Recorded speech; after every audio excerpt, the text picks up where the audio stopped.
बिस्मिल्लाहिर्रहमानिर्रहीम। अस्सलाम वालेकुम दोस्तों, उम्मीद करता हूँ आप सब दोस्त बिल्कुल खैरियत से होंगे और आप दोस्तों की दुआओं से अल्हम्दुलिल्लाह मैं भी बिल्कुल खैरियत से हूँ। एक लंबे गैप के बाद आप दोस्तों की खिदमत में एक नई हॉरर स्टोरी लेकर हाजिर हुआ हूँ। सबसे पहले तो इतना लंबा अरसा कुछ मसरूफियात की बिना पर मैं हाजिर नहीं हो पाया एक नई हॉरर स्टोरी के साथ, तो उसके लिए मैं मादरत ख्वाह हूँ। और जिन दोस्तों ने हमारे चैनल को अभी पहली दफ़ा देख रहे हैं, अभी पहली दफ़ा देखना शुरू किया है, ये एपिसोड देख रहे हैं अगर वो, तो उन दोस्तों को मैं कह दूं कि सब्सक्राइब कर दीजिएगा मेरे चैनल को। और मेरे चैनल के ऊपर आप दोस्तों को इस टाइप के पैरानॉर्मल ट्रू इंसिडेंट्स वाकयात सुनने को मिलेंगे और उसके साथ साथ पाकिस्तान के खूबसूरत तरीन इलाकों के व्लॉग्स भी देखने के लिए मिलेंगे।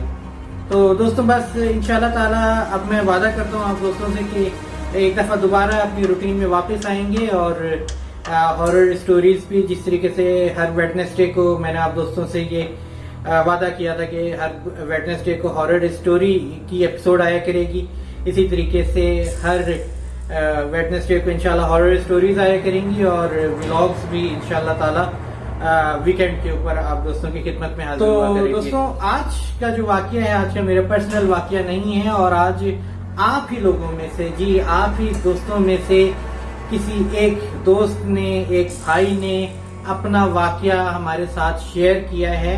और इससे पहले कि हम वाकये की जानिब चलें तो मैं आप दोस्तों को बता दूं कि ये नीचे आप लोगों के ईमेल एड्रेस शो हो रहा है।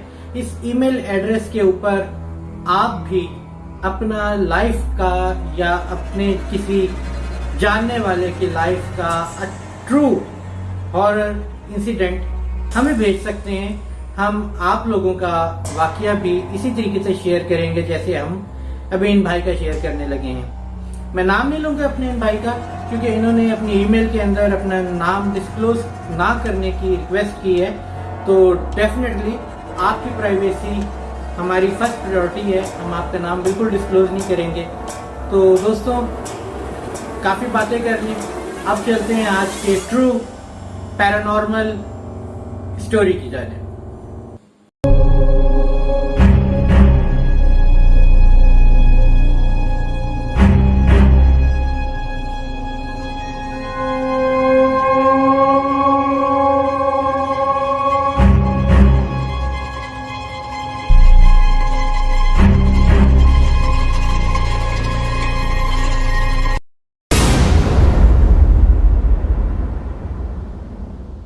मेरे दोस्त जिन्होंने मुझे ये वाकया लिखा, उनका कहना है कि ये वाकया इस्लामाबाद पाकिस्तान के कैपिटल सिटी जो है उसका है और इनका ताल्लुक भी इस्लामाबाद से ही है। ये बताते हैं कि इनके एक दोस्त की पिज़्ज़े की शॉप है F10 मरकज इस्लामाबाद के अंदर। जो मेरे दोस्त इस्लामाबाद और रावलपिंडी से ताल्लुक रखते हैं वो शायद समझ जाएंगे कि F10 मरकज में मैं किस जगह की बात कर रहा हूँ।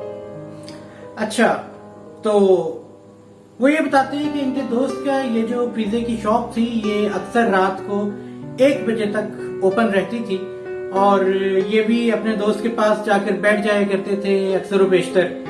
तो एक दिन की बात बताते हैं ये कि रात के कोई 12 बजे का वक्त होगा और 12 बजे के करीब इनके दोस्त को कॉल आती है एक नंबर से जो कि इनको 2 लार्ज पिज़्ज़े का ऑर्डर देते हैं, 2 लार्ज पिज़्ज़ों का, और साथ ही साथ मतलब वो ड्रिंक्स और वो जो अच्छा खासा बड़ा ऑर्डर है। तो उस दिन इत्तेफाक से जो पिज़्ज़ा डिलीवरी बॉयज थे जो उनके, वो सारे कहीं ना कहीं ऑर्डर देने के लिए गए हुए थे, तो अवेलेबल कोई भी नहीं था।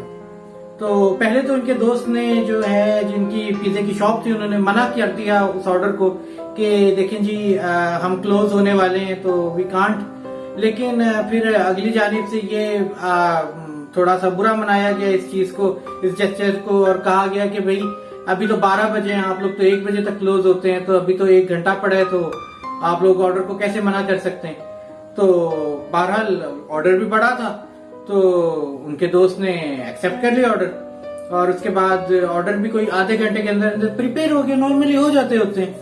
तो 12:30 बजे तक उनका कहना है मेरे दोस्त का कि जी वो ऑर्डर रेडी हो गया। अब कोई बंदा तो था ही नहीं डिलीवर करने वाला, तो जो उनके दोस्त थे उन्होंने इन साहब को कहा, मेरे भाई को, कि जी यार तुम डिलीवरी कर दो। तो वो बताते हैं कि अक्सर ऐसा वो होता रहता था, तो वो कर दिया भी करते थे कि यार चलो दोस्त का बिजनेस है तो मैं साथ में उसकी हेल्प आउट कर देता हूँ, कर दिया करते थे कभी कभी डिलीवरी। तो उन्होंने कहा अच्छा चलो ठीक है मैं कर देता हूँ। उन्होंने वो पिज्जे के डब्बे वगैरह लिए और बाहर डिलीवरी की जो बाइक खड़ी हुई होती थी उसके ऊपर वो जाके बैठे, बाइक स्टार्ट करने की बाइक स्टार्ट ना हो। अचानक उनकी नजर सड़क पर पड़ती, तो सड़क पर वो क्या देखते हैं कि खून पड़ा हुआ है।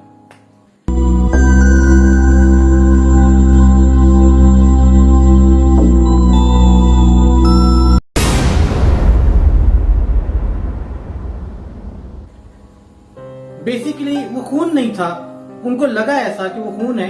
वो कहते हैं कि असल में वो मोटर बाइक का ऑयल था, जो कि बिल्कुल ऐसा लग रहा था कि वो खून है। कहते हैं कि शायद वो एक इशारा था, वो एक ऐसा इशारा था कि आगे खतरा है मत जाओ। होता है ना बाज़ वक़्त अल्लाह ताला की तरफ से कोई ना कोई इशारा आ जाता है कि ये आगे कोई गड़बड़ होने वाली है तो बाज आ जाओ इस चीज से। लेकिन वो कहते यही है, उन्होंने यही लिखा मुझे कि जी काश मैं ये इशारा समझ चुका होता और ना जाता। लेकिन बहरहाल वो वापस अंदर शॉप में गए और जाके अपने दोस्त को बताया कि यार तुम्हारी बाइक तो खराब है, तो मैं अपनी बाइक पर ही डिलीवरी करने जा रहा हूँ, उसके बाद फिर मैं घर चला जाऊंगा। तो वो अपनी बाइक पर बैठे, बाइक स्टार्ट की, गूगल मैप कहते हैं, गूगल मैप ऑन किया उन्होंने। उसके अंदर उन्होंने वो जो लोकेशन थी वो लगाई, वो E11 सेक्टर। आजकल इस्लामाबाद में एक सेक्टर बना, अब तो खैर इतना नया नहीं है, लेकिन आबादी अभी भी वहां पर कोई इतनी ज्यादा नहीं हुई है स्टिल। तो E11 सेक्टर आप दोस्तों के इसलिए थोड़ा बहुत आइडिया होगा इस सेक्टर का, क्योंकि पिछले दिनों इस्लामाबाद के अंदर जो सैलाब वगैरह के भी काफी ज्यादा वो एक अब पता चला था कि जी जिस सेक्टर में सैलाब वगैरह आया था मैं उसी सेक्टर की बात कर रहा हूँ। तो शायद बहुत सारे दोस्त इस E11 सेक्टर को जानते होंगे। E11 सेक्टर का जी ये था ऑर्डर। भाई बताते हैं कि उन्होंने गूगल मैप के ऊपर वो लोकेशन लगाई जिस जगह का ऑर्डर था E11 में, और आबादी वगैरह नहीं थी। अच्छा ये बात सर्दियों की है, मैं शुरू में बताना भूल गया, ये बात सर्दियों की है। और सर्दियों में दोस्तों जो दोस्त इस्लामाबाद और रावलपिंडी के रहने वाले नहीं हैं उनको मैं ये बताता चलूं कि इस्लामाबाद में सर्दियों में रातें वीरान होती हैं, यानी कि लोग जल्दी सो जाते हैं, या अगर जल्दी ना भी सोएं तो घरों में जल्दी चले जाते हैं सर्दी की वजह से, क्योंकि सर्दी बहुत ज्यादा होती है। उसकी वजह से लोग ज्यादातर सरे शाम ही इशा तक आराम से, मगरिब और इशा के दरमियान अपने घरों को चले जाते हैं। बहुत इक्का दुक्का ट्रैफिक्स होती हैं बाहर। तो सर्दियों के दिन थे और वो E11 में पहली आबादी कम होती है, तो मेरे दोस्त E11 की तरफ चल पड़े। F10 से E11 को इतनी ज्यादा दूर नहीं है वैसे ये सेक्टर। तो खैर जब वो E11 में पहुंचे तो कहते हैं कि कोई भी नहीं दिख रहा था इनको, और ये जाते जा रहे थे। एक तो टाइम भी रात को 1 और 12:30 के दरमियान का टाइम था, ये तो बहुत ज्यादा ऊपर का टाइम होता है। नॉर्मल डेज में भी रात को 1 बजे इस्लामाबाद के अंदर आपको ट्रैफिक कम ही नजर आएगी। तो खैर अब जो लोकेशन थी वो ये बताते हैं कि वो भी मेन रोड से हट कर थी, मतलब बिल्कुल कोई साइड पर करके एक जगह थी। तो वो उस लोकेशन पर जब पहुंचे तो क्या देखते हैं कि सामने एक कोठी है और बिल्कुल अंधेरी पड़ी हुई है, घुप अंधेरा।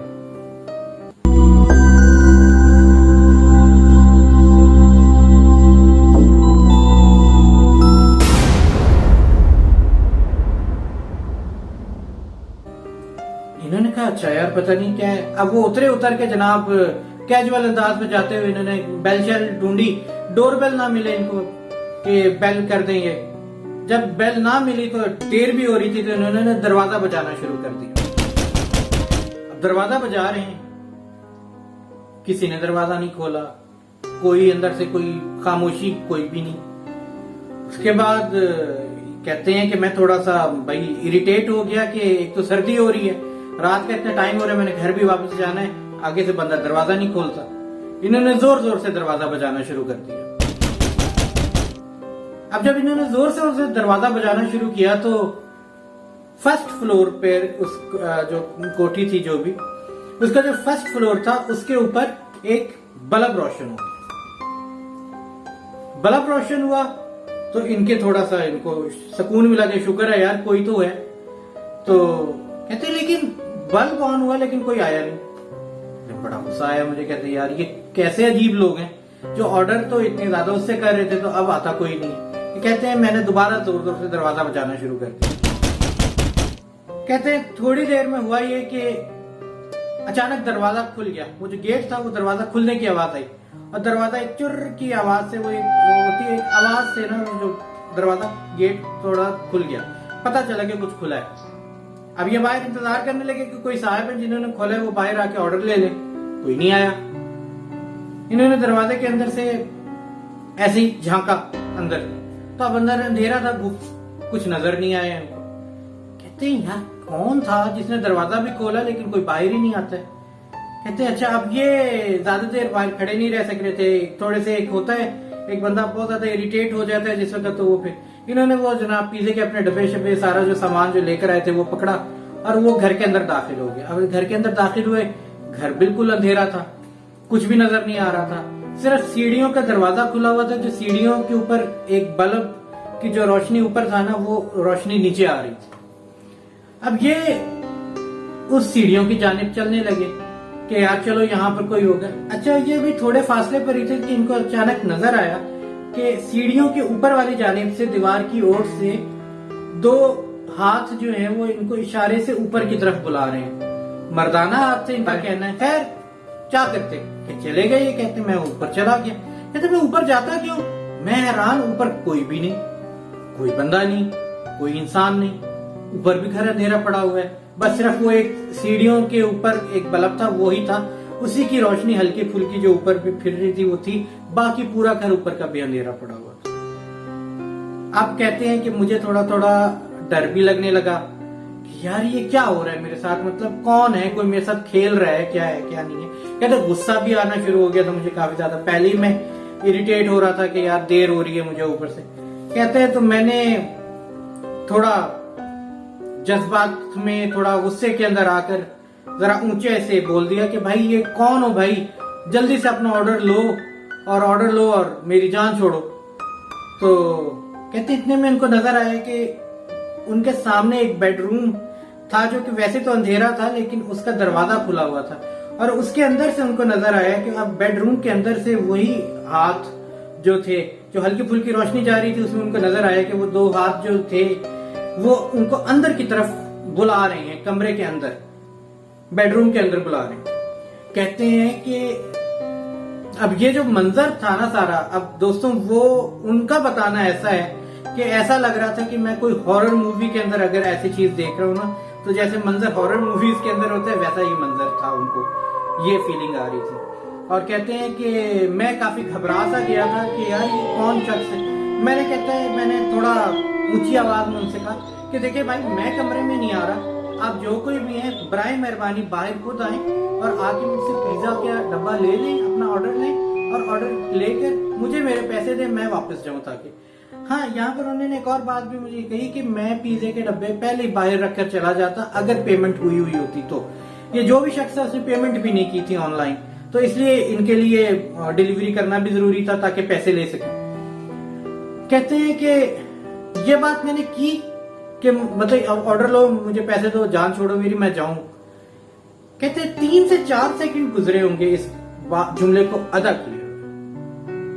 अचानक कोई चीज कमरे के अंदर से उड़ती हुई आई और कहते मेरे कंधे को आके टकराई जोर से।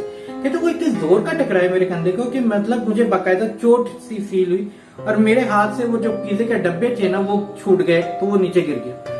तो कहते हैं कि मैंने सोचा भी नहीं कि मतलब क्या के लगा है मुझे, क्या नहीं है, कुछ भी नहीं। तो कहते मैं सबसे पहले एक फितरी अमल था कि मैं पहले नीचे बैठ के मैं पिज्जे के डब्बे उठाने के लिए बैठा। तो कहते जब पिज्जे के डब्बे उठाने लगा तो मैं क्या देखता हूँ कि पिज्जे के डब्बे के पास एक चीज पड़ी हुई है, और ये वही चीज थी शायद गालबन जो कि मुझसे आके टकरा कर वहां पर गिरी थी। और वो बताते हैं दोस्तों कि उन्होंने क्या देखा।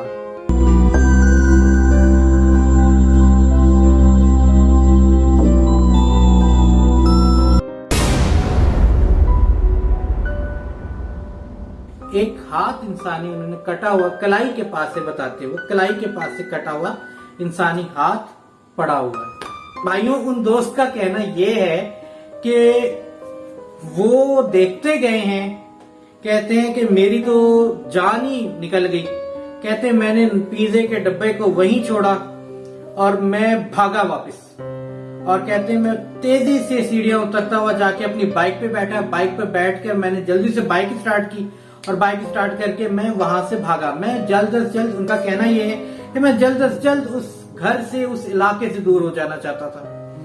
वो दोस्त बताते हैं कि वो काफी दूर निकला है वहां से, और पसीने में, कहते हैं सर्दी के मौसम में भी पसीने में शराबोर हो चुके थे वो, जो वाकया उनके साथ पेश आया उसकी वजह से। और जब वो क्रॉस कर गए और आगे आबादी आई बाकी सारी, तो पहला घर जो उनको नजर आया ये एक नॉर्मल घर था उनके मुताबिक, क्योंकि रोशन भी था और उस घर के बाहर कोई कार खड़ी हुई थी जो कि शायद अभी अभी आए थे, और उसके अंदर कोई बैठा हुआ था जो शायद अंदर जाने के लिए इंतजार कर रहा था गाड़ी में। इन साहब ने अपनी मोटरसाइकिल उस गाड़ी के पास जाकर खड़ी की, तो वो साहब जो थे उन्होंने भी इसको देख लिया कि ये काफी ज्यादा घबराए हुए से थे और काफी खौफजदा थे। तो उन साहब ने इनसे पूछा कि भाई खैरियत है, क्या हुआ? तो इनसे बोला भी नहीं जा रहा था सही से। बताते हैं कि मेरी हालत ऐसी हुई थी, क्योंकि जो चीज मैं देखकर आ रहा था, कहते हैं कि उसके बाद मैं तो समझ ही नहीं आया कि मेरे साथ हुआ क्या। खैर, इन्होंने कुछ बोल पाते वो समझ गए कि इनके साथ कोई मसला हुआ है। उनको ये लगा कि शायद खुदा न खास्ता इनके साथ कोई ऐसा वाकया पेश आया है जैसे कि चोर डाकू वाला होता है, तो कोई ऐसा सीन है। तो उन्होंने फौरन, इतनी देर में उनका घर का दरवाजा भी खुल चुका था, तो गार्ड को उन्होंने कहा कि जल्दी से इनको पानी शानी पिलाओ। पानी शानी पिलाया, उसके बाद उन्होंने उनको अपने घर के अंदर ले जाके वहीं लॉन के अंदर कुछ कुर्सियां लगी हुई थी वहीं पर बिठाया उनको, और बिठाकर उनसे पूछा कि भाई बेटा क्या बात हुई है, ज्यादा एज के थे। वो दोस्त बताते हैं कि जी मैंने उनको सारा वाकया जो मेरे साथ हुआ था वो मैंने उनको सब बताया कि मेरे साथ ये हुआ। ये बात सुनकर जिन साहब के घर वो गए थे और जो उनको पानी पिला के उनसे पूछ रहे थे, खैरियत पूछ रहे थे, वो भी हैरान रह गए। वो कहते हैं कि बेटा जिस घर की तुम बात कर रहे हो वो घर तो कभी आबाद घर हुआ ही जो है, मतलब अभी घर बन ही रहा था, तो उसके मालिक का मर्डर कर दिया गया, जिसकी वजह से उसकी कंस्ट्रक्शन भी रुक गई, वो घर कंप्लीट भी नहीं हो पाया। और उस घर में तो टेलीफोन की मतलब समझ ही नहीं आती थी कि उस घर के अंदर टेलीफोन कहां से आया जहां से कॉल आई इन लोगों को, और जो कुछ भी था। तो वो कहते हैं वो तो 3 साल से घर गैर आबाद पड़ा हुआ है, क्योंकि वहां पर तो कोई भी नहीं होता, कोई नहीं जाता। हाँ, कभी कभी जराइम पेशा अफराद जो हैं वो नशा वगैरह करने की नीयत से उस घर की तरफ जाते रहते हैं, लेकिन ऐसा तो कुछ भी नहीं है कि वहां कोई आबाद हो जिसने पिज्जे का ऑर्डर कर दिया हो। ये बात सुन के वो जो दोस्त हैं जिन्होंने ईमेल की है मुझे, वो कहते हैं कि मैं और भी ज्यादा परेशान हो गया कि ये मेरे साथ क्या हुआ है। बहरहाल उन साहब ने ये उनको यकीन दिलाया कि फिर भी मैं पुलिस को मुतला कर देता हूँ कि वो वहां का रास्ता ही बंद कर दे उस घर की तरफ जाने का, ताकि फिर कभी इस टाइप का कोई वाकया या कोई गलती से भी उस घर की तरफ ना चला जाए और कोई वाकया ना उल्टा सीधा पेश आने पाए। तो बहरहाल उसके बाद ये अपने घर आ गए और ये मुझे बताते हैं ईमेल में कि मुझे नहीं समझ आती, इनका कहना है कि मुझे नहीं समझ आती कि आखिर वो कौन था जिसने पिज्जे का ऑर्डर किया था, और वो इंसानी हाथ जो कि किसी मर्द के हाथ थे, उनका कहना है।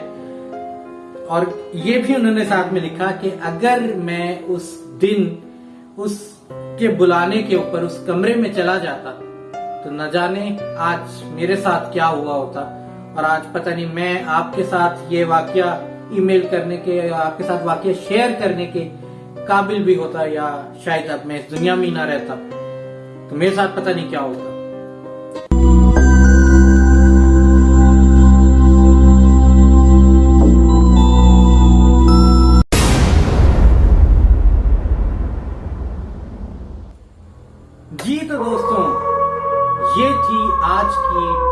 पैरानॉर्मल स्टोरी या ट्रू पैरानॉर्मल इंसिडेंट। मेरे भाई ने जो इंसिडेंट बताया और जो उनके साथ हुआ, इसके बारे में आप दोस्त भी ये बताएं कि आखिर वो कौन था जो मेरे भाई को, मेरे दोस्त को वहां उस वीराने में नजर आया और जिसने उसको बुलाया।